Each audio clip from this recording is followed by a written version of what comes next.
Good morning, everybody. For those that don't know me, my name is Nigel Farage, leader of Reform. I'm joined on my right, Alexander Jones, our mayoral candidate in the room. We have many of our candidates and supporters who are out there doing great things, and our surprise for the day is John Ryan on my left, former owner of Doncaster Rovers Football Club. And actually, you're in the Guinness Book of Records. John is, other than doing great things with Doncaster Rovers and being somebody from this city, he's actually in the Guinness Book of Records as is it the oldest man to play professional football? Yeah, it is. Yeah. 52 years old and he played a game of professional football. There you are. To begin, a couple of comments perhaps on the national scene. Firstly, big political change is coming to the north of England. It is happening.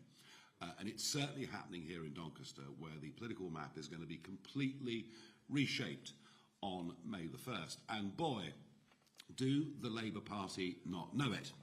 They know what's coming, and so they are resorting to some pretty low tactics. Labour senior figures, Wes Streeting was one, the Health Secretary, suggesting that if Reform take power, it's going to cost you 15 grand to get a hip replacement.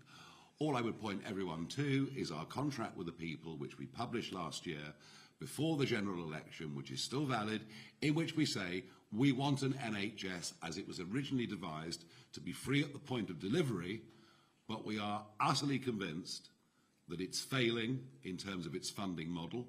Indeed, the more money we put in, the less we seem to get out. And we want to look at how we can make a more efficient NHS. I'd also point out that one of the reasons you can't get a GP appointment is that in the course of the last 10 years, and wait for this number, 7.2 million people, foreign-born people, have registered with GPs.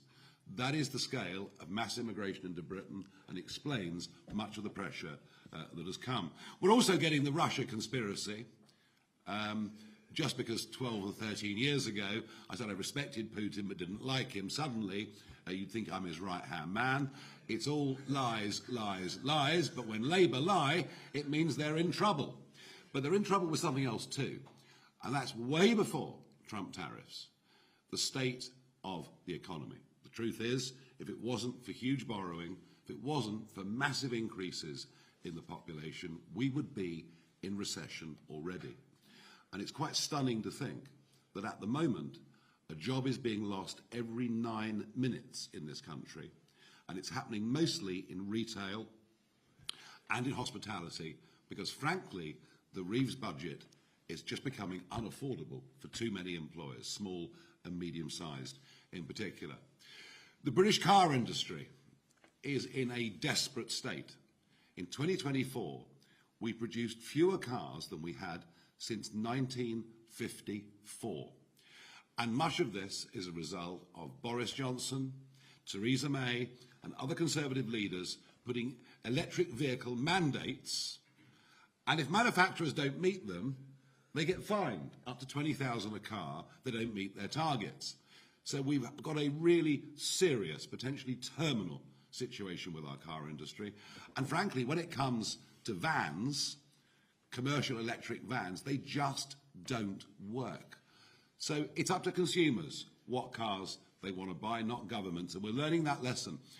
And Starmer, our Prime Minister, will give a speech in the West Midlands this afternoon in which he says the fines will be reduced from 20,000 to 15,000. Well, kind of so what? There'll be some exemptions for Aston Martin and one or two of the smaller manufacturers, and hybrids can go on to 2035. Frankly, he's doing no more than fiddling around the edges at a very, very major industry that's in big trouble. And the danger is, if we carry on down this route, frankly, China will simply sweep up the market. One more thing I want to say on the national stage. Richard Tice and I, for some years now, have been saying that because of the most ridiculous energy prices in the world, the highest commercial energy prices in the world, that manufacturing of steel in Britain was in terminal decline. We saw Port Talbot close not long ago. The situation in Scunthorpe, our last primary steel producer in the country is dire. And of course it was sold off to a Chinese company. We now understand that they have not made fresh orders of coking coal, and by early May those furnaces will close down and close down forever. We will be the only major nation in the world not to be producing primary steel at a time of the greatest global military uncertainty, frankly, in my lifetime. I will be going to Scunthorpe, to that plant, tomorrow afternoon to meet some of the bosses, to meet some of the trade unions, and I will there tomorrow announce a policy proposal from the party as to what we think should happen. And Richard Tice has an urgent question on this in the House of Commons today. We are the only party, and Richard Tice and I, the only political figures who consistently have said for the last few years that we are destroying British manufacturing. And we want to reindustrialise the country, because it seems to us, if we're going to use steel, let's manufacture it ourselves in this country with skilled, highly paid jobs. Enough of the national stage for now. Alexander, please give us an update on your mayoral campaign and what's going on.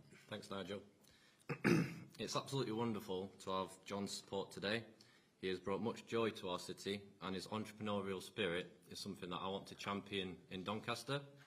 With John's support and the fantastic response I have seen and heard from residents since my nomination as candidate for mayor, this has been really, really humbling.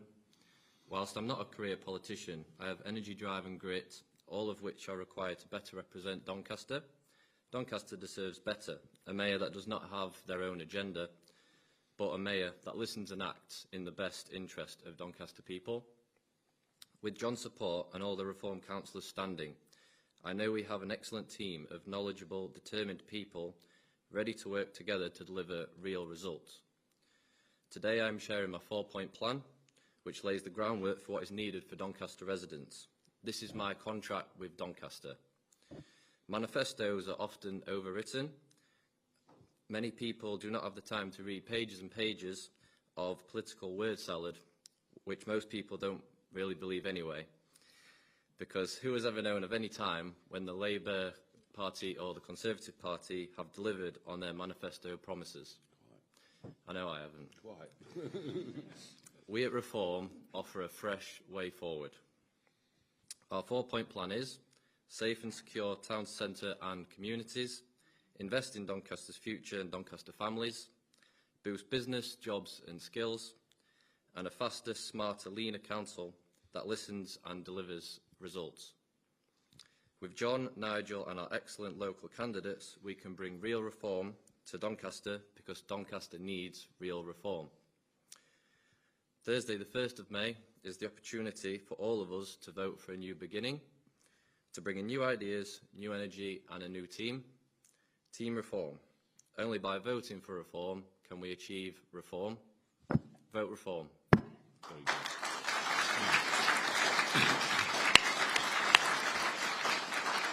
Well, I think that Alexander represents the fresh-faced look of change. Youth, energy, and I have to say I'm very excited about your candidacy. And you talk about the need for leaner local government, a more efficient local government. Well, yeah. Given that Doncaster City Council's daily interest repayments are £48,000 a day, which is an almost mind-blowing figure, something needs to happen. Now, it is my very great pleasure to welcome on board John Ryan. John. Thank you very much. Thank you. Thank you.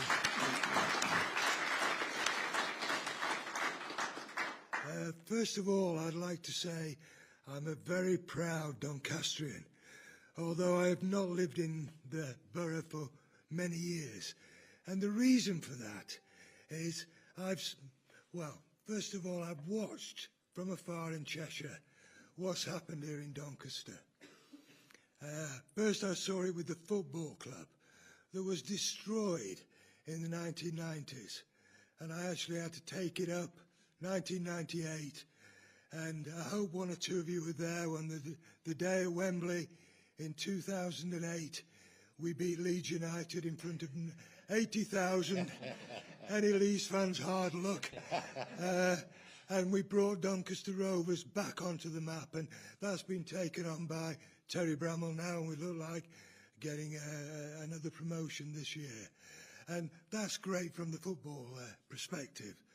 But the sad thing for me, when we won the Johnson Paints Cup, we went on an open bus trip round Doncaster, and we went through the city centre, and it was a disgrace. Gambling shops, the odd pub, charity shops and closed down shops. When I grew up, and don't forget, just to let you know, both my grandfathers were coal miners at Bullcroft Colliery, and I was brought up in a little council house in Pallington Grove, Cantley, not far from here. So I wasn't born with a silver spoon. But what really upset me was I had to leave Doncaster.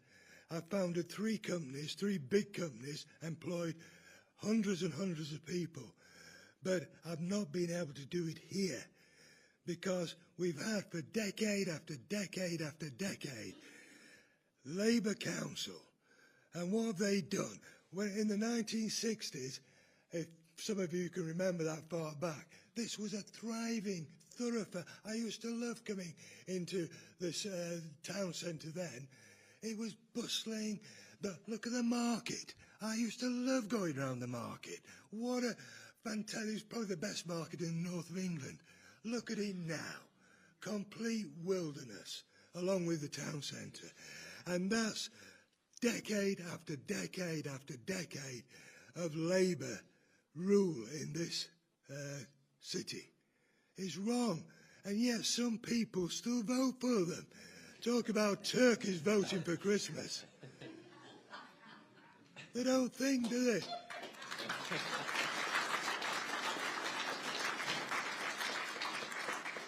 And I'm not saying the Tories are any better, but at least now there's another way.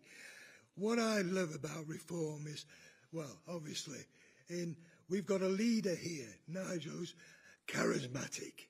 You've got to have somebody charismatic. Can you imagine? Nigel, Starmer. We are going to... Ed? How much is the electric going down? 300 quid, boss. Yeah, I know, you lying hound.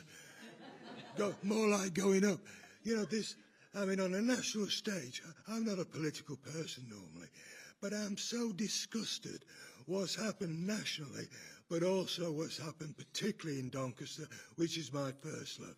And with enthusiasm and real grit and determination, which Alexander extols, we brought Doncaster Rovers from the brink to success.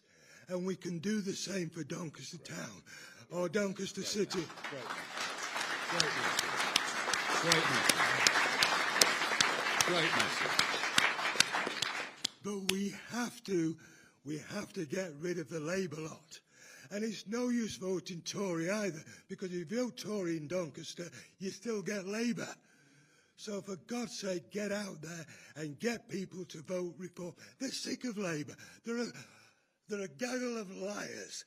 Everything they do, lie, lie, lie, lie. Proven liars. Proven liars. Well, I think, John, we can take that as a fairly firm endorsement of reform.